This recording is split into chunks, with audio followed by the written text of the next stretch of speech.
uh, they can come on. Yeah, so let the music fade. Well, Pesca Magaív, a Harshan. Smod Mahalach go be calling enough. So nice to be with you all again tonight for the second session of the Gaelic Narrative Project at Haley. And this is the second of 6 sessions we'll be having, this time every Friday until April 23rd, except for Good Friday. And in these sessions, we're connecting with our stories and the stories of our guests and with Gaelic culture in Nova Scotia and beyond. And it's a pretty stormy day here in Nova Scotia today. We've got lots of snow. Hopefully it is the last storm of the season. And but it's a good night for a visit, especially on Zoom. So we don't have to worry about shoveling out or sliding off the road tonight. And we can visit with people from all over. We've got a really good, oh, what a wonderful group we have, 103 people. 4 people in the house. So, oh, Falchadavula or Bayasai. I guess my name is Frances McKeffen, and I'm co-host for this evening with Bernadette Campbell. Before we begin, I want to acknowledge that we are on the unceded territory in the ancestral homeland of the Mi'kmaq Nation. And we're calling this series Ed Haley because like a visit, well, it is a visit, it's a virtual visit. We tell stories and we hear stories, and we're following a process that's known as reauthoring. And in this process of reauthoring, it's really about putting the pen back in our own hands and giving us the storytelling rights to our lives. And we, as humans, we make meaning of the stories that we tell ourselves and that are told about us. And sometimes these stories are come from outside our families, outside our culture. They come from very far away. So in this project, we're looking at the stories from our own lives and from our people. And it's a chance, I guess, to put the pen back in our hands. And one of the important parts of that is the breakout room. And we're going to have 2 breakout rooms tonight. And that's where we connect with 2 other people. There's usually 3 in a breakout room. And it's important just to take the time we'll have questions that are prompts, and it's important to take the time to tell your story and for others in the room to hear the stories. So, we're telling and having our stories witnessed. And so there'll be a little more information on the breakout rooms a little later. But no pressure. It's like a Kaylee, and we want everyone to participate to the best of their abilities. So it would be wonderful to put your cameras on if you can, join in, and if you can, you're all very welcome. And I think it's a lovely bunch here at the Kaylee, so no worries. So, Boireannaich, first of all, last week I gave a proverb that connected with the Kaylee, and it was a hiat scale. Ed fed and high, no ben and high, scale gawa at a nui.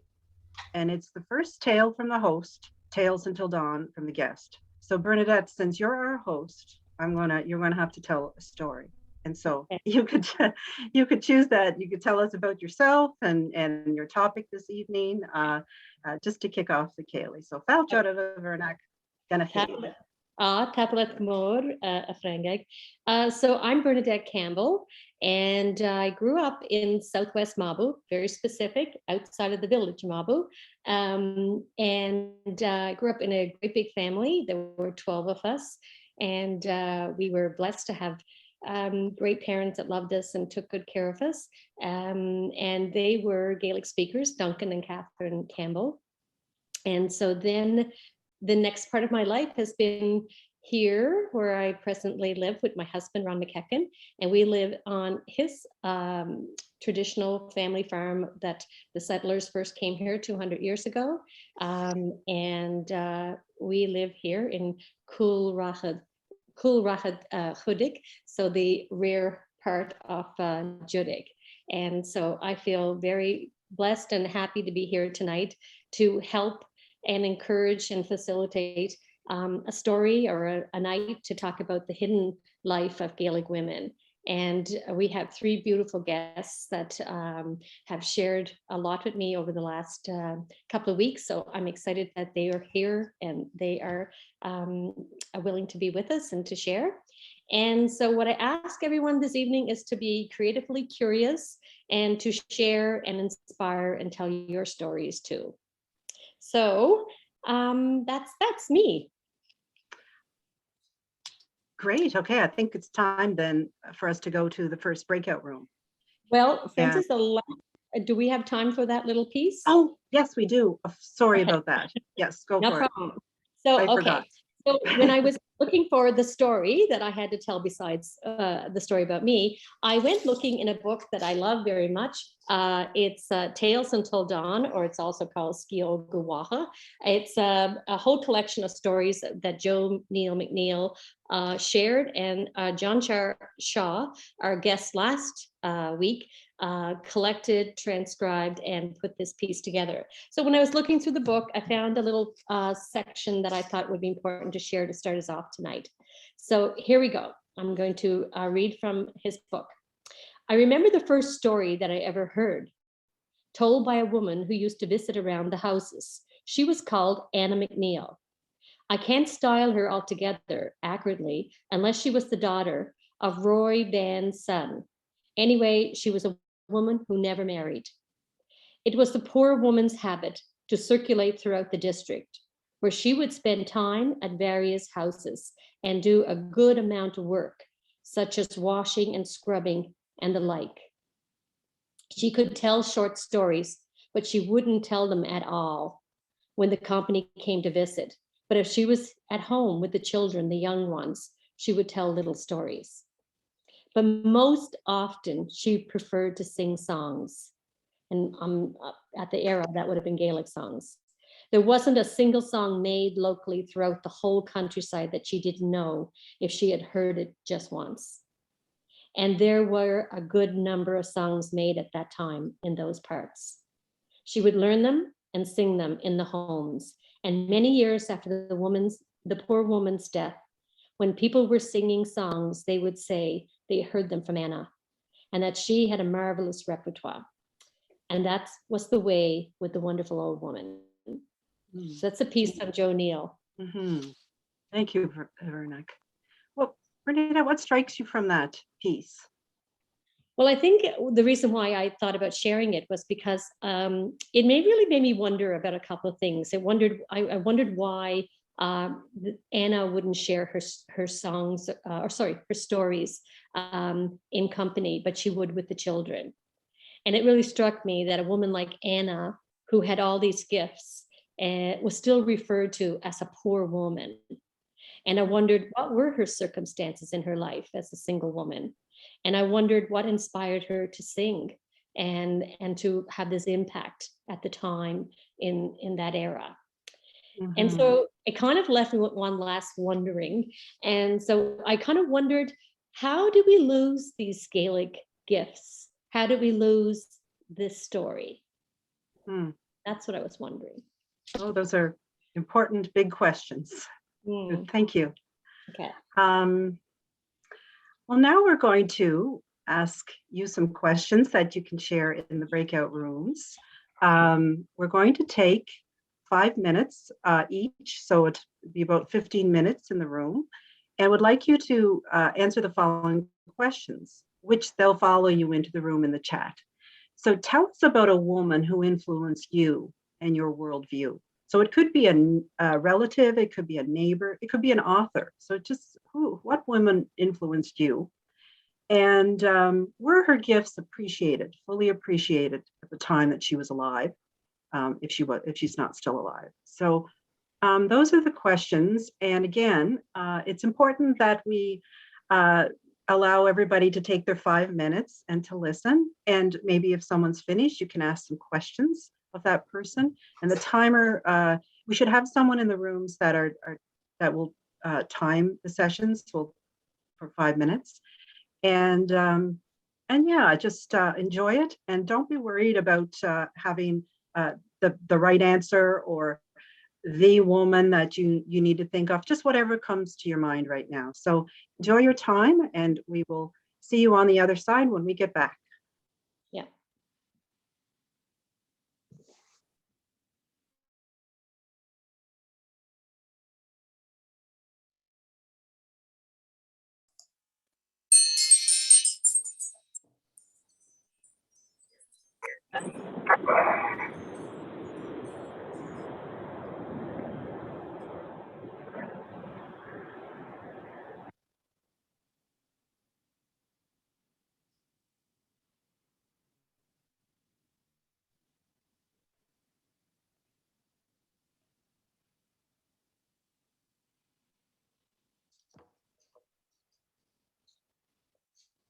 Okay.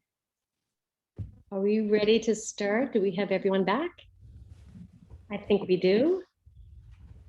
All That was right. lovely. That was so nice. That's Love, great. love the breakout rooms are a great idea too. They're fun. There's lots of stories there. Yeah. So we're going to get right back into things here. We have three beautiful women that are with me here tonight. We have one more going to pop on the screen. Whoops. Hi, Marilyn. Hi, Bernadette. Are you a guest this evening? Am I a guest?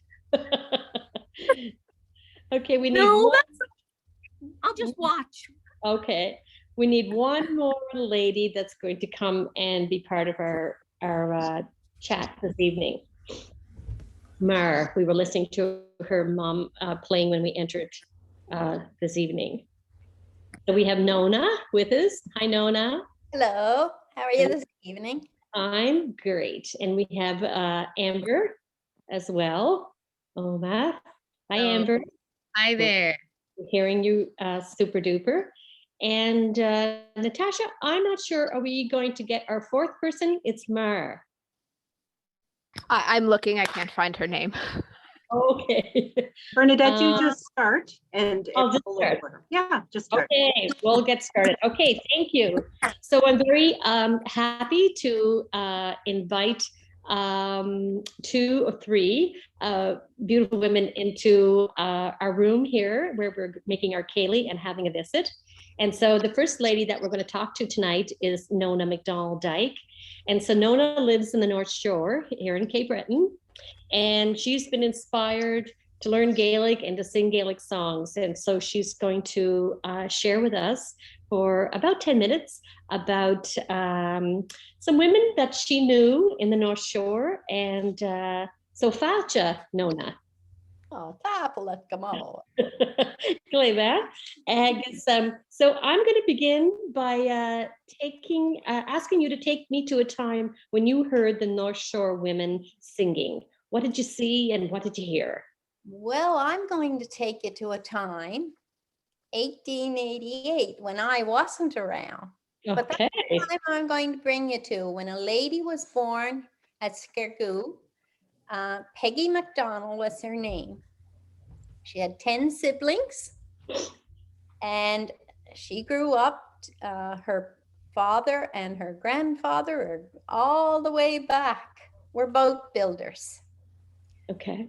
So she ended up marrying an Angus MacDonald from Britton Cove. Okay. Not at all related. And she married him, and she moved up to his mother's house where Angus's mother lived, which was the thing back then. A lot of times the women would move into a home where the mother-in-law lived. So she moved up there, and within 9 years, she had 5 children.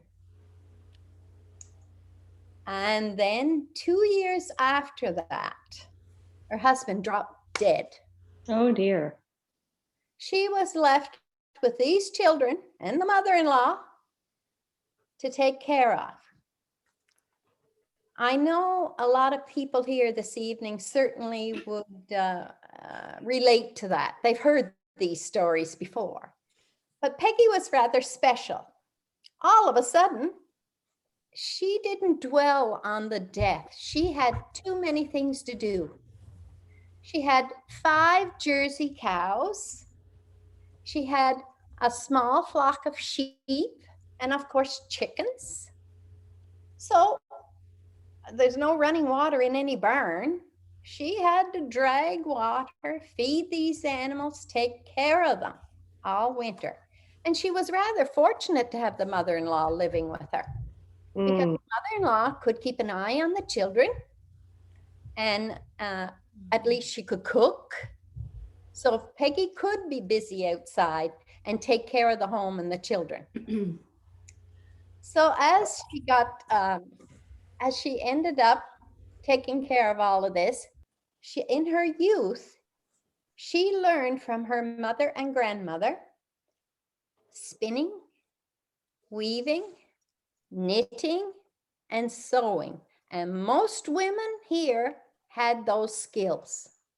Most homes had a big loom in them, and the women would weave. They had to. They had to make clothes. They had to make blankets. They had to make tea towels, for heaven's sakes. They had towels, everything. So in the winter time, Peggy, the kids would come home from school, and Peggy would get them filling the bobbins after supper.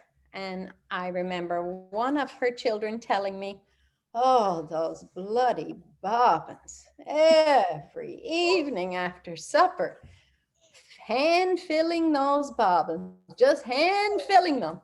And we'd get home from school the next day, and what would be facing them? Every one of them would be empty, and we'd have to fill them all over again for her to start weaving. But in that time, Peggy would weave blankets. She would weave towels, everything she needed in the home. She would weave tweed. Wow. Any kind of homespun, they used to call it. And claw is another thing they called it. That's what they used to make the British pants for the kids and everything.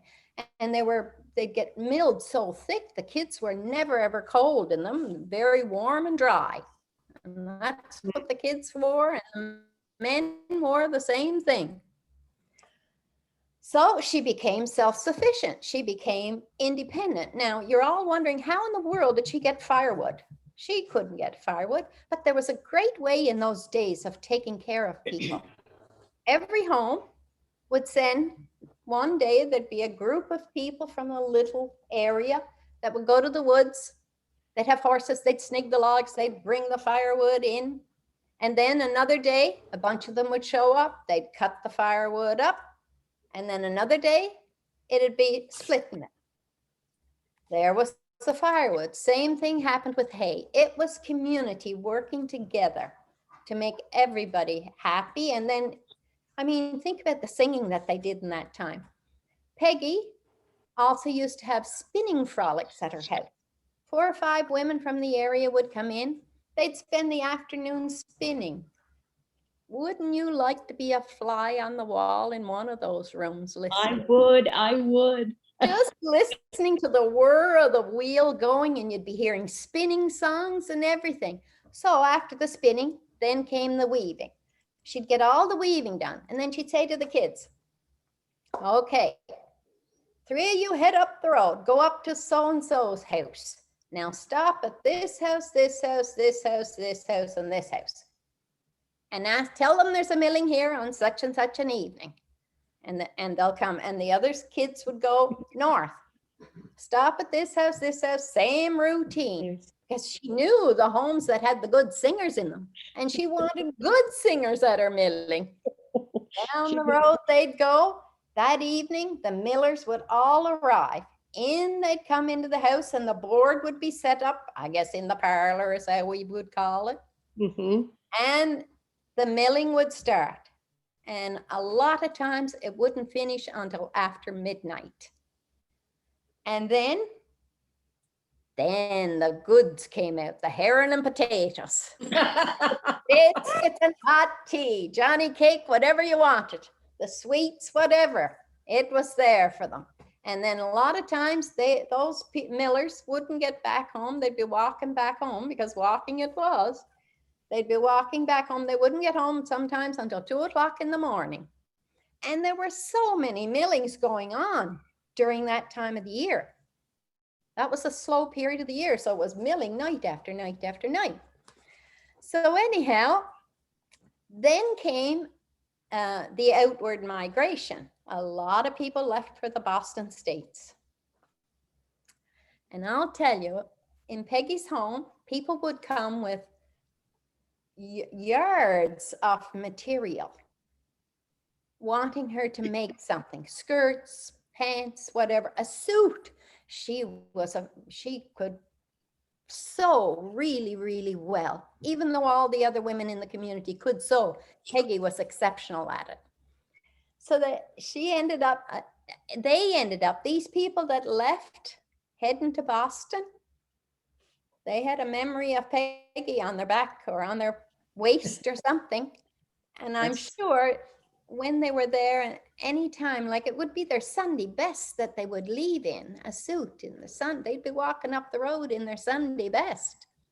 And I'm sure no matter how long they kept that suit, they would always think about Peggy. She was the one. So North Shore went with them for sure.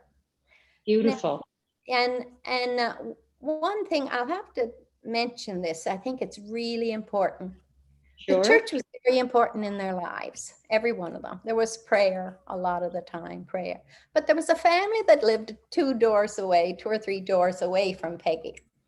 And there was 10 in that family. And oh my God, they were almost all girls. So they were all chatty and carry on. But I think, from what I understand, those kids in that home, well, the whole family, they were so holy. They spent more time on their knees than they did standing up. They were praying in the morning, and they loved it. I mean, it's recorded 60 years later, speaking to one of these women that talked about how lovely it was to get up in the morning and pray, right at their bed. And then they'd go downstairs, and the breakfast would be ready. And the next thing, they'd have breakfast, and their father they'd be all praying again. And then they'd have grace also before eating, praying after, and then the same thing at dinner time and at supper time also. But the thing they noted was that their father, because of the troop of girls that was inside the house, they called them the bunch of girls, he'd go out to the barn to pray in the evening, and he was not a quiet prayer. You could hear him all over the place praying. So anyhow, 2 or 3 of these little girls would go to Peggy's house. It was nice at Peggy's house, and sometimes one of them would have a homespun dress on, and Peggy would make a collar. She had a sewing basket, of course. She'd take out a piece of white material, and she'd put it on the little one's dress and make the little one feel so special. And she was way ahead of her time in other ways. She'd go walking with these young girls, her children, her 5, and these other 3, they'd go walking together. And the other thing, she took them swimming when that was unheard of on North Shore. The fishermen never went swimming. Peggy took her children. She would make the time to take her own children and these other 3 down to the shore to enjoy. And they learned to swim. And they never, ever forgot it. Yes. Nona, So what legacy did Peggy leave? Nona, that's such a beautiful story.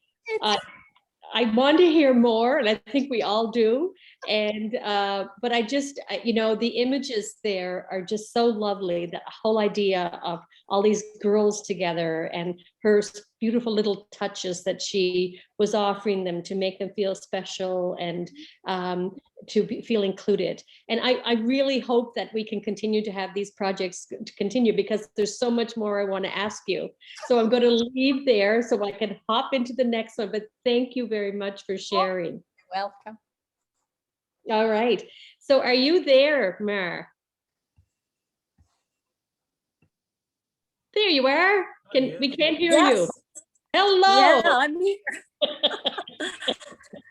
I think I gave everyone a tour of the house. That's okay. The phone was starting to die, and I'm like, uh-oh. As long as you had your clothes on, so you're all set. Yes.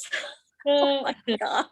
No problem. Oh. Okay, so I'm going to introduce you, Mayor. So this is Mayor Right. McKinnon, or sorry, Mayor MacDonald-MacKinnon. She was MacDonald before she married. And so Mayor comes from Westmount, and she was raised in a beautiful musical family. And her parents came from Troy and Queensville in Inverness County. And we're going to learn a little bit about Anna. A lot of people know her as Anna Dougal. And Mara's mom was the fiddler that we heard at the beginning of the presentation, of the opening of the room tonight. Yeah. So my first question to you, Mara, first of all, say thank you for visiting with us, and also giving us the tour. And so take me to a time when you knew your mother loved music. Who was there, and what did you see? What was going on? Well, I recall my parents talking once, and I believe they said the piano was probably the first piece of furniture that they bought. So that was kind of a hint. And I remember my mother talking about when they were kids, her father was quite strict. So when he would go out, they'd take the fiddle out of the case, and someone would watch the window while, we called him grandfather, while grandfather went up the pasture to check on the cows, and they'd each have a turn. And then when they saw him coming back down the lane, they would they put the fiddle back, the bow, everything right back in place. So the desire was there, you know, and so yeah, I think that's where it started. Okay.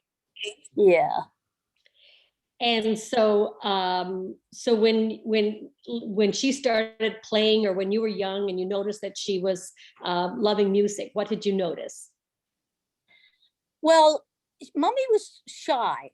She was really shy, and I think that was a way for her to communicate. Because I remember when people would come to the house, she wasn't big on having conversations, so she would line us up like the Von Trapp family, and each of us would entertain. Howie fiddle, me piano, me sing, Evie sing, Cheryl step dance, Evie step dance.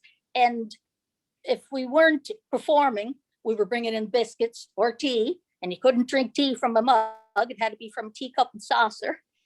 And my father was in the living room, and he was quite a storyteller. So he would have been telling stories. Oh my gosh, he could remember things that happened years ago. So he loved to tell stories. So Mara, when your mom was playing the fiddle, like you folks would go back up to the Glendale area, wouldn't you? Sort of from West. Yes. Yeah. We played at a lot of dances in Glendale, and we were in the Glendale concerts. And that was actually something else. Our parents wanted to really expose us to the music. So I remember we were too young to go into a dance in Glendale. So we would park right beside the window, because it would be hot. It was summertime. So we'd park beside the window. The window would be up, and we'd hear the music. And if Jerry Holland was playing, well, Howie was hanging out of the window, we'd have to haul him back in. But no, we would sit there. No, we would sit there and we would listen to the music all night. We loved it. Just loved it. I mean, we didn't care if we couldn't. We had a good seat. So you drive all the way from Sydney and just sit there and listen to the music. Well, and my mother's place was in Queensville, so we could stay there, or stay in Troy at my father's mother's place. Cool. Yeah. And so was your mom, now when she was reluctant to perform, but didn't she belong a little bit to the That's it, yeah. Yeah, and you know, she was so shy. I remember a gentleman telling me after she passed that she would always want to be in the back, and I can see that. That's where she'd be comfortable. And she was the only woman, but the men would be pushing her towards the front. You know, she wanted to just blend in. She didn't want to stand out. She was very humble, very shy. but they would be pushing her towards the front. And they must have did it when they recorded the Glendale, is it 73? Because she's on the front, but her head's down. Yeah, yeah. No, very too Imagine her being the only woman amidst this whole sort of group of male fiddlers. That was something else. So yeah, I wanted to know. I don't think that bothered her. Yeah, sorry. No, you tell. No, I was just going to say, if it was all women, she still would have been shy. You know, she was just shy. Okay. So I wondered if you can just for a few, a little bit to tell me about when visitors came to your place. What was it like when musicians and visitors came to your house? Like, where were you and what was going on in the house at that time? Like I said, we had to perform because she was shy, and I think that kind of kept her from communicating so much. But she loved music, and she didn't want any dead air. She loved entertaining, so she wanted people to just enjoy music the whole time. So if we weren't performing, like I said, we were serving. You know, we were serving tea, biscuits, oatcakes. That's the whole table was full of food. Lots of tea on, and I mean, it was a typical Cayley today, but for us, it was just company. Okay, and so Mara, tell me about when one of your uncles will be coming down to Sydney. You were telling me about that they might be coming down for some reason, and they'd give her a call. Well, yeah, if she knew one of them were coming down, maybe they needed a part for the tractor for the farm or something, she would start the homemade bread. And it was really cute. I remember she put it on top of the piano, and it would be rising while they were visiting. And she'd be learning tunes too while the bread was rising. And it was lots of good memories, really good memories. Who would she be playing with? Who did she play with? Who would be arriving down? Donnie Dougal. He was her brother, and she'd love to play with him. Love to play with Donnie Dougal. And when she'd come up to his place, they would play a lot together. Any other musicians come like over the years that you recall? We had a lot of people coming and going. Oops. Are you there? Yeah, we're here. We just can't see you. Okay, yeah, someone's coming through here. Well, you know Donnell Leahy, married to Natalie. Yes. Well, Donnell's grandfather, Peter, used to come over every Sunday after Mass. And he would, him and my mother would play. And I don't think Donnell really met him. I'm not sure, because I remember telling Donnell about him, what a great man he was, and funny. And him and my mother would be speaking Gaelic, and just a neat character, just a lovely man. He'd be over after Mass every day, every Sunday, and we'd have a nice little gathering.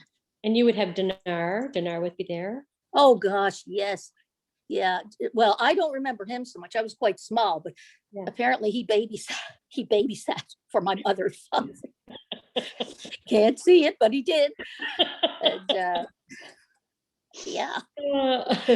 so there's a few funny stories. You had a lot of people coming in and out of the house. Oh yeah. I remember Alistair McGilvery coming over and interviewing us, and lots of people. My mother was really good to take people in, especially if they wanted to experience the culture and the music. She didn't care where they were from. She took so many people. She even took in a few runaways, and she fed them. And they had to experience the culture as well. Oh, wow. Yeah. Mara, I so appreciate you sharing and giving us a little taste and a hint about, your mom and her early life in another story about loss, and how she seemed to have, music was something that fed her soul. That's what I've gotten from your story. Absolutely. And, I just want to know more. So I just want to say thank you to you, because I want to make sure that we make time for everybody as we move through. But sure. I appreciate you sharing. Yeah. And it's nice to remember Anna. And thank you for bringing out her value as a lovely woman, and a woman rooted deep in the culture. I really appreciate speaking about her. I really do. Thank you. Oh, you're welcome. I'm just going to say this because you shared this with me, but you also said that she was a woman of deep faith and that was a big piece in your life. Yeah. Her faith never wavered. Never. Yeah. Thank you very much. Okay. right. Thank you, Bernadette. Okay. Bye-bye. Oh, you're welcome. My pleasure. So we're going to move on to our third guest. And so we have Amber Buchanan, sorry, Amber. And she is someone, Amber has had a quest in her life for a rich cultural experiences that has brought her to various parts of the international scene.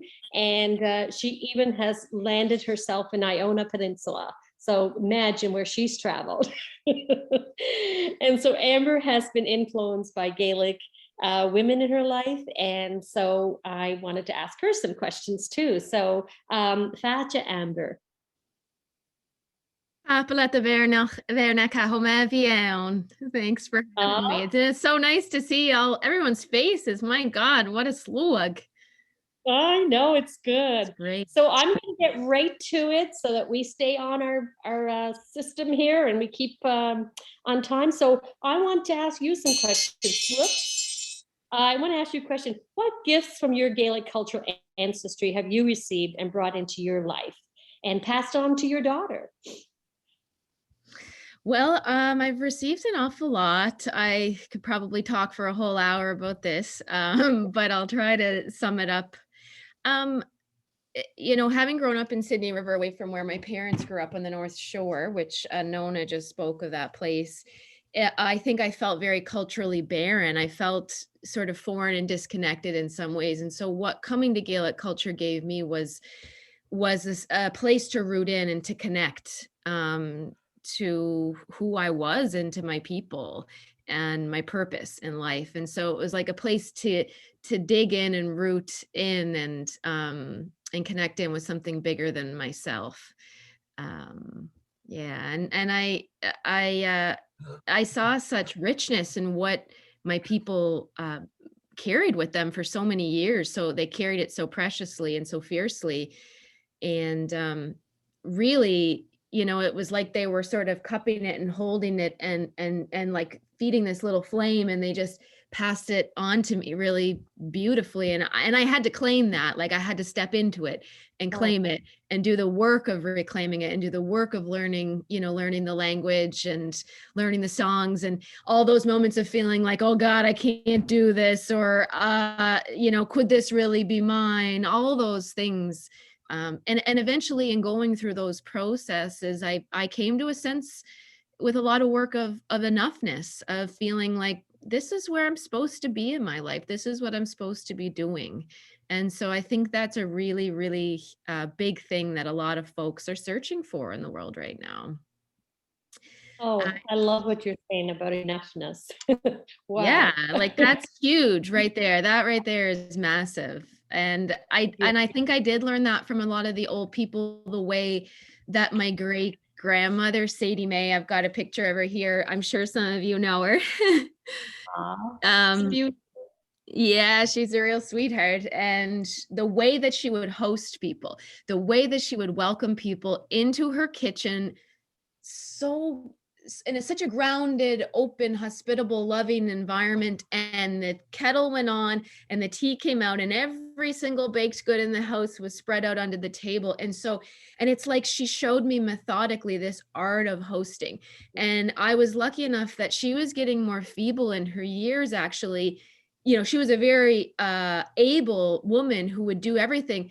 But as her body started to fail her, she had to rely on me at the Ceilidh to do the things. And God forbid I didn't put the napkins out or forgot the cheese to go with the oat cakes. It was so important. All these little pieces were so important. Well, it's sharing, Yeah. And this slowness, this sense of slowness that the old people have, that it's like a slow steadiness, this refusal to jump on a hamster wheel and run like a maniac, like is praised in our societies today. So I'm still trying to fully claim that one. And And so with your daughter, are there things that you feel you want her to be inspired by, or maybe possibly to also sort of have them as her gifts?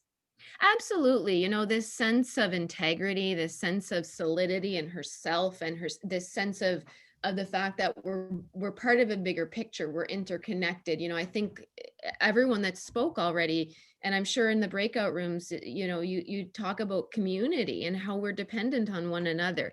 And the Gales had a really beautiful way of taking care of one another and valuing one another. And so that feels like one of the really important ones to pass on to my daughter. This fact that everybody matters. Well, we just kind of keep going with that, so we've been hearing from everyone how women have been feeding Gaelic culture. And so who in the community you think has been nourishing those women, Gaelic women? What can we say about that? That's a great question. And I would say by and large, it's the women that are nourishing the women. At least that's what I see in present day modern Gaelic Nova Scotia. And I'm not sure exactly what things looked like back in the day. I think it was more communal. Well, I think Nona gave a beautiful example too with Peggy, how she was nourishing those 10 girls. Yeah. Definitely. And so women often, those who identify as women are often nourishers. They nourish, and women grow through being nourished themselves. And so it's like this sort of cycle. What I see is that women make time and space to value human beings over productivity, over efficiency, over productivity, over any kind of schedule. They value the people that are in the room with them. They value where they're at in their lives, whether they're falling apart and they're a mess at the kitchen table, or they're, having a great time. I see women making time for other people just as they are in a visit. And I think that's the way that women are supporting one another too, that we do that for others, and we do that for one another, so that we can keep going in the Gaelic work that we do. And it's funny because it might sort of sound like, oh, you're just sitting around chatting, or, oh, you're going to have a little cry fest, mushy gushy kind of stuff. But what is amazing is how organized the women in the Gaelic community are. Like, there are some of the most praised and transformative events in the Gaelic community today are organized and run entirely by women. It's phenomenal. The drive and the just being on the ball. And I think part of that is because they make time and space for the whole person that's showing up to do the work. Beautiful. I think it's really interesting that you're talking about that organizational piece that we often don't associate with the women that Nona spoke about, and how she did all this work, Peggy, and she had to, in the midst of that, she had a plan in terms of where the fabric was going to get produced and how it will happen, with the community being part of it. And then we hear that from Mar in terms of her mother organizing all these people that would arrive, that would stay the night and maybe stay weeks. And she would organize, on top of having 6 kids, all of that space to hold the visitor. And then you're bringing this other dimension to this in the modern world. And so I appreciate that. I wanted to ask you a little bit more, and that is, so what has inspired you to laugh and to sing and speak Gaelic and over these past 15 years? Because you're a young woman, and many of your peers would not be exposed to Gaelic, or take on that responsibility of learning Gaelic and holding your ancestors, or the ancestors' spirit and gifts that they've offered. So can you tell me a little bit more about that? Sure. Yeah, I think having living Gaelic relatives has been I have another picture here, and we were 5 generations for a time, myself, and that's my daughter, little Sadie, my father, and his mother, Annie Buchanan, and Annie's mother, Sadie May, who my daughter Sadie is named after. And so, being able to go to their house and have a Caeli and speak Gaelic to them, and it being alive and real in the moment that I was learning, I think made a huge impact for me. And like Sadie Mae, my great grandmother would, she knew everybody on the North Shore. She knew how they were all interconnected and related. She knew when they were born. She knew what day people died.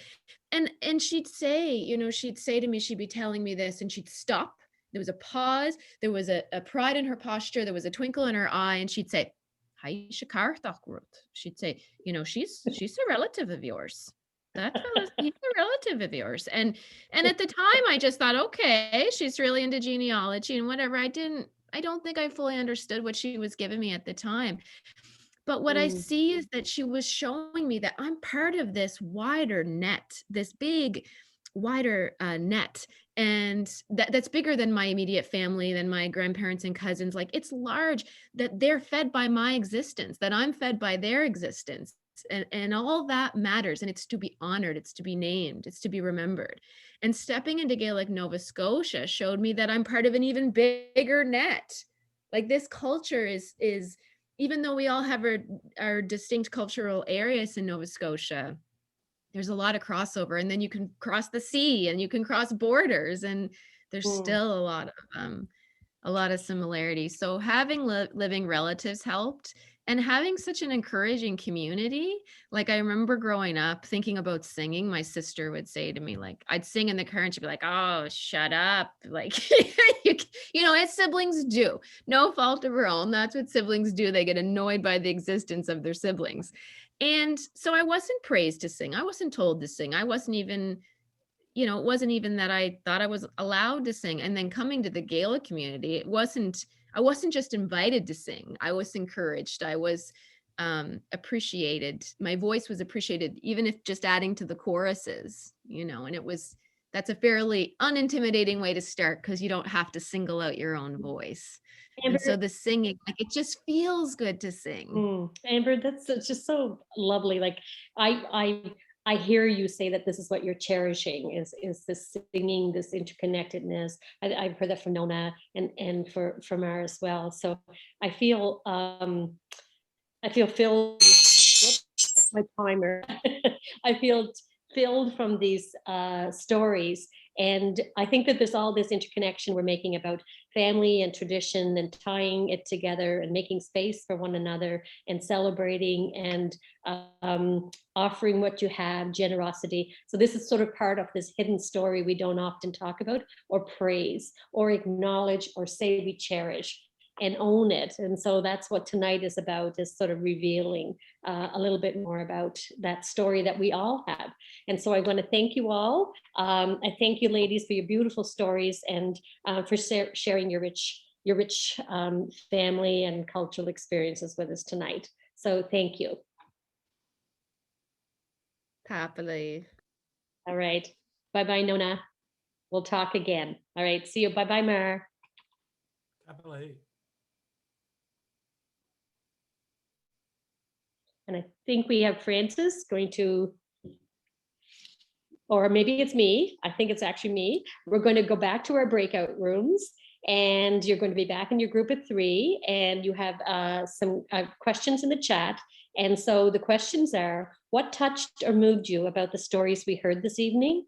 What challenged you and what surprised you? And what didn't? That's it. That's it. The questions are in the chat. We're going off again.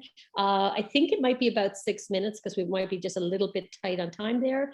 But our magical Natasha and Susan will send us off into our rooms, and you'll meet some new people and chat. 5 minutes or so to do that.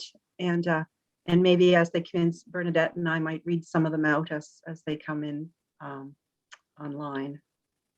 So It took me to hope, pain, poverty, oppression, celebration, and praise.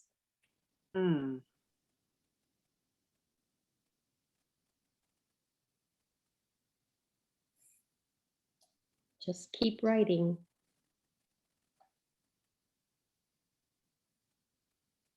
no rush. We're going to be like the women. We're going to take it slow, so we can just take these minutes slowly here. I'm impressed I- with, oh, go ahead, Francis.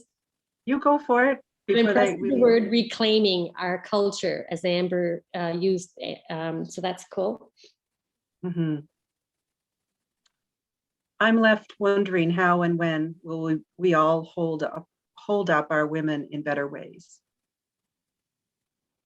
The conversation about, of Nona and Amber took me back to the North Shore and all the wonderful people who live on and still in my mind.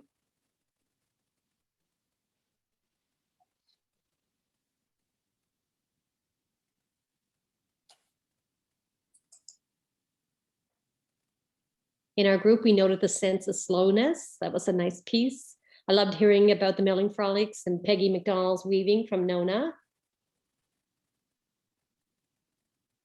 Conversations took me to a happy place. Oops, I lost that. I'm so proud to be a woman from a strong lineage of Scottish women. Just keep writing.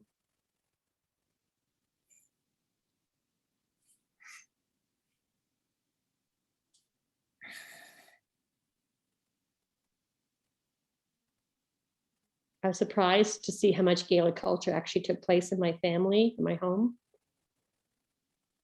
Resilience. Made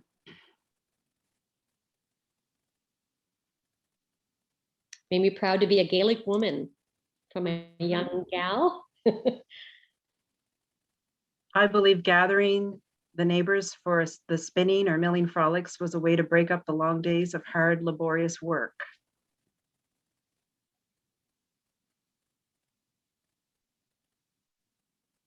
I loved all your stories. Makes me homesick for Cape Breton.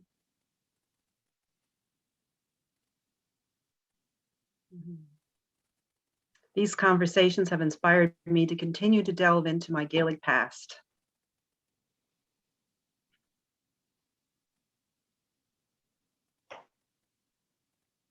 It took me to remembering my McGinnis connection. Oops, I lost that one.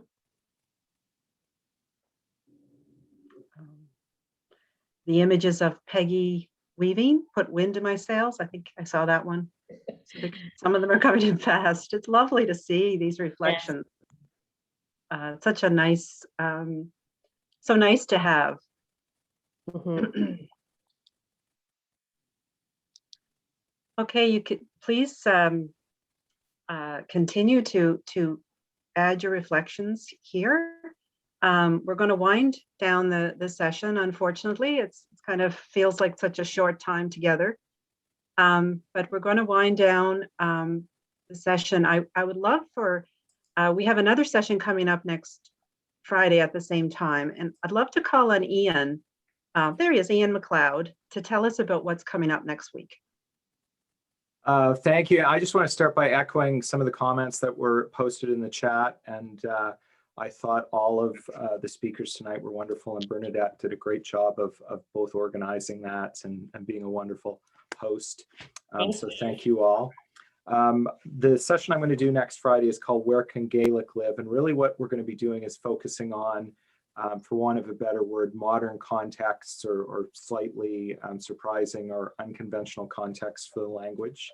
And I'm going to have 4 guests. So I'm going to be speaking with Grania Mcneil, who is an Irish speaker from Connemara, but she's in New Brunswick right now. I'm also going to be speaking with Joyce MacDonald, who lives in Bernadette and is in the room tonight, as well as 2 people from Scotland, Callum Ferguson and Donnie Forbes, who run a Gaelic soccer initiative. They're called FC Sonus. So I'm really looking forward to that conversation. And just full disclosure, I am anticipating that many, if not all of you, will be activated next week, and you will be inspired to go out and start doing things in Gaelic. So that is my non-hidden agenda. Oh, very good. Thank you, Ian. Thank you, Ian. And I think we shared the link to Eventbrite. So it'd be great if you registered, just popped off and registered right now to go to that next session when we finish. And also want to say that we have a Facebook page up if people want to join that and share some of your stories on there, so we can keep the conversations going. So I think, Bernadette, that's it for me for tonight. You can- Yeah, we're just going to finish off. You're going to introduce Nona at the end there, Francis, but I just want to say thank you to my guests, to Nona MacDonald-Dyke, to McKinnon, and to Amber Buchanan. It was so beautiful. I just have been gifted with the opportunity to meet with them and chat with them and hear their stories. And you just got a teeny bit of what I had been hearing and loved being part of. So I appreciate that. I also want to thank Susan and Natasha. Both of them have made this so much easier for us by doing all of the work behind the scenes. So I want to say thank you, thank you, thank you. Beautiful women to work with. Francis, another beautiful woman to work with.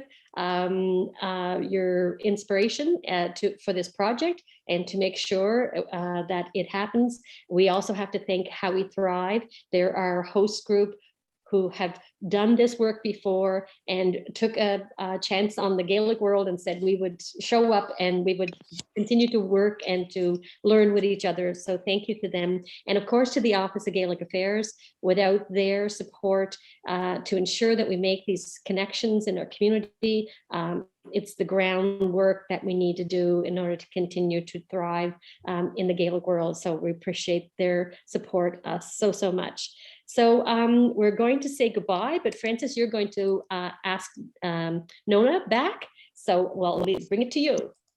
So Nona is going to sing us off tonight. And she's going to sing a Gaelic song from the North Shore, I believe. Avelu Jeshal, Nona. I am. I'm going to sing a song that I learned from Peggy MacDonald's daughter, Christine. We're going to ask everybody to sing to the chorus. Yes, and usually we hold hands.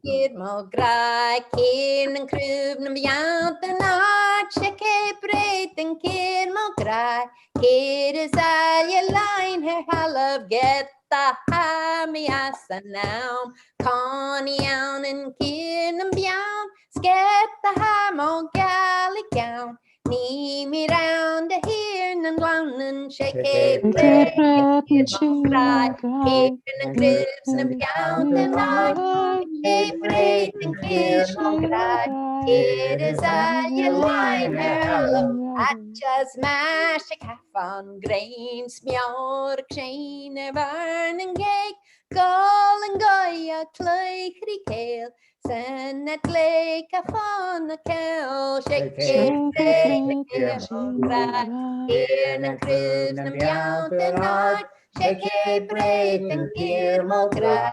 It is a liner, I love shake at mission of Ron, coin hugger like and my pay and bavish line these spores, Gabil modern you knock mad and shake a break and gear mo cry. Here and cruise and down to north, shake a break and gear mo cry. It is a liner, I love us.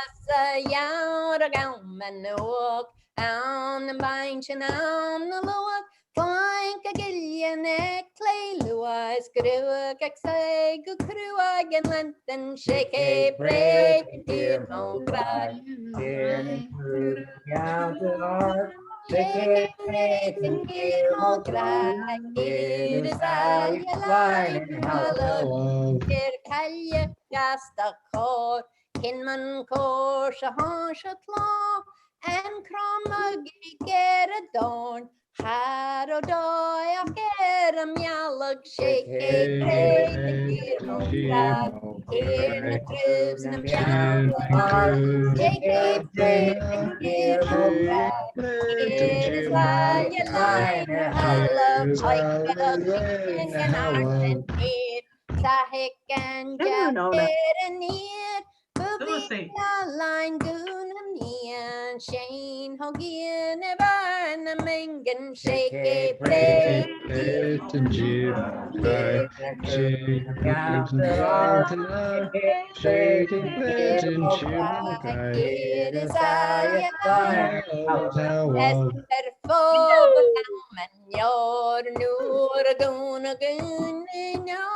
ceann na mar a cinna hod. Sé na slá is fan am beanan sé cé cé mo brad. Here na cruise na bean the night. Cé cé mo brad. Here is how you like your hollow. Flamboys who'd be mad a gawk down and nap a climb but climb street machinery mid his spores. Like in sol a sock. Nach mar and shake a break, here mo grad, here na cruise na meow the night. Shake a break and here mo grad. Here is all you like, I love and it ain't gone so good dawn. For she is labor here and beyond. Na ha do vasha stood Lord.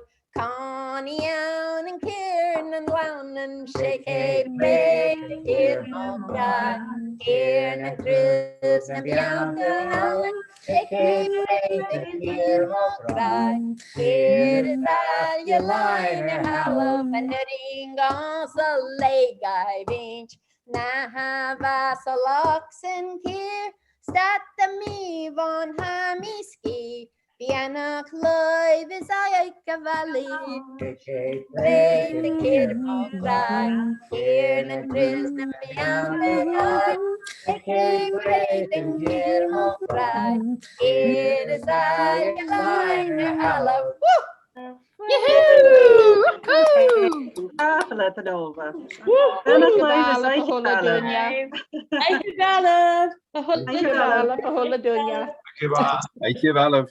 Thank you, Nona. Nona, we should hope mass, I guess. Jenne glijven goede. Woohoo!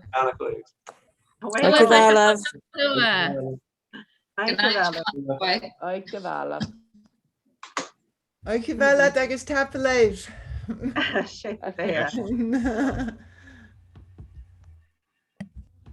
Hísin si bhna hechcan am dachas. Díana háiseach. Ige jarab.